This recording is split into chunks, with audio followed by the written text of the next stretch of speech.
Shalom Mishpaka. Welcome to our next exposition on the teachings of YaHUsHa that has been grossly misinterpreted.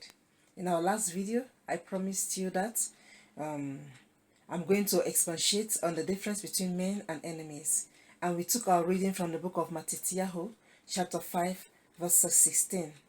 It says this, "Let your light so shine before men, so that they see your good works and praise your Father who is in the Shemayim." And here is the difference between men and your enemies. Number one difference is this. For men, they are in general, meaning humans in general, if you do bad to them, they give you back bad. They reciprocate with bad. If you do evil to them, they naturally reciprocate with evil. You have a party, you invite them to your party. When they have their party, they naturally invite you to their party. That is men. But enemies is a different ballgame entirely. Your enemies, no matter how you shine your light, if you like shine the sun for them, they are not going to testify good of you or of your Father. No matter what good you do to them, it doesn't matter, it doesn't change their opinion of you.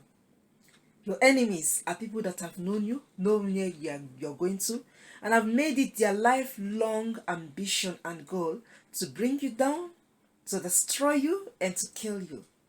YaHUsHa could not describe it any more better when he said, "For the thief comes not, for to kill, to steal, and to destroy. But I have come, that you might have life, and you might have life more abundantly." That just describes who your enemies are. They come to steal, to kill, and to destroy you. That's it. If you put that at the back of your mind, you'll be able to understand properly what YaHUsHa was teaching, the way he was teaching it, not the way your religious leaders are interpreting it to you in order to manipulate and deceive you. Now, there is, just like I said, there is nothing, absolutely nothing, even if you're dead, they will not still be happy, that you can do to your enemies or do for your enemies that will make them change their minds about you. But for men, on the other hand, it's a different ball game. They are not your enemies. They don't have any personal thing against you. So it's what you give to them that they give back to you. I hope you are clear on that one. Excuse me. Now, excuse me. So now, let's look at Matityahu, and that is what YaHUsHa also said this. Let's look at Matityahu chapter 10, verse 16. That's the book of Matthew, chapter 10, verse 16. Now look at it. It says this, "See, I send you out as sheep in the midst of wolves. Therefore be wise as serpents and innocent as doves." So you see, "But beware of men, for they shall deliver you up to the Sanhedrins and flog you in their congregations." Exactly. That's another difference between man and enemies. Now, just like I said, for a man, is what you give to him, is what he gives back to you. But another thing, weakness of men in general, is this. They can be easily influenced against you by your own enemies. That's the second point you should note. Your enemies, they are not influenced. They want you dead at all costs. They want you down. They want to destroy you. This is them fighting you. Okay? So that you have a clear difference between men and enemies. But men, remember, it's what you give, it's what you get to them. But there is another downside to them. They are easily influenced by your enemies against you. They can easily be influenced. For example, now, if that man, or that person, you've not been doing a lot of good things to the person to really make the person loyal to you, or the person is not loyal to you, even loyal ones also can be influenced. But I'm saying, for example, the person is not loyal to you, and then it's easy to influence that person. Say, "Come, this person, that you talk with this person, or give this person this poison for me, I'll pay you." The person can do that because the person is doing it out of benefit, not that the person have a personal beef or personal problem with you. The person has been influenced by your enemy to attack you, to harm you. You understand? And that's why YaHUsHa says, be careful of men too. Exactly. This is what you do to men, but you have to be careful of them. Now let's look at YaHUsHa 2, verse 24. It says this, "But YaHUsHa," YaHUsHa is John, the book of John, chapter 2, verse 24. He said, "But YaHUsHa was not entrusting himself to them, because he knew all men." You see, YaHUsHa was giving us wisdom here. He was giving us wisdom so that we will not be hurt. We will not be hurt by either men or by enemies or by family. He spoke everything, even on family, he spoke about it. He taught everything plainly so that we will live a perfect life here on earth.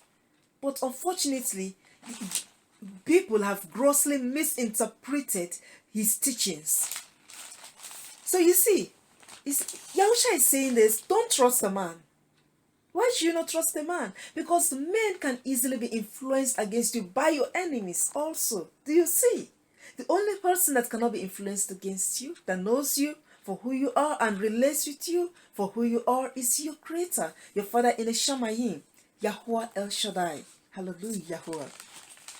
So now you see, then now, listen, it's talking about men in general. Note this point now. It's talking about men in general, not Nabai or children of Yahuwah that are unstable. It's men in general that are unstable. And if you look at the Torah, you see where the psalmist said, where he was saying that the men are unstable in their ways. It's part of the Torah where he said it. Yes, it's men in general, not his Nebiim.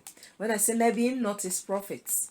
All the children of Yahuwah, those that are following the Torah. Because what does the Torah say? You know the Torah. When you make a promise to someone, you must keep it at all costs, even if it hurts you. There are so many things in the Torah that when someone that fears Yahuwah follows it, you see that the person that follows the Torah is much more reliable and much more stable in relationship than someone that does not fear Yahuwah.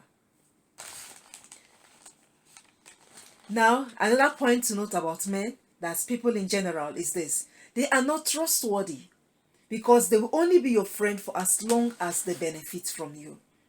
That is men in general. I'm not talking about enemies. Remember I said that humans, men in general, are different from your sworn enemies. Okay. So now for men, as far as they're benefiting something from you, they don't mind speaking with you, invite you to the home for tea. They don't mind doing things for you, things like that, because they're benefiting something from you and they want to continue benefiting something from you. So that's why they're not trustworthy. Okay. The next point. Men are naturally jealous of each other and compete against each other. That is it. I'm not talking about enemy. Do not blur the line. Okay. There's a thin line between men and enemy.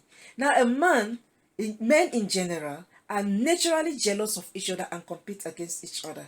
Now you will say, but this person, I heard Elisheba saying that men are this, men are that, but now why is this one now trying to fight me? Why is this one now trying to attack me? But the description that she gave, this one is under men category, not my enemy. That's because they are naturally jealous of each other and compete against each other. And who are those kind of men? Remember, it's those that don't have the Ruach HaKodesh. Do you see?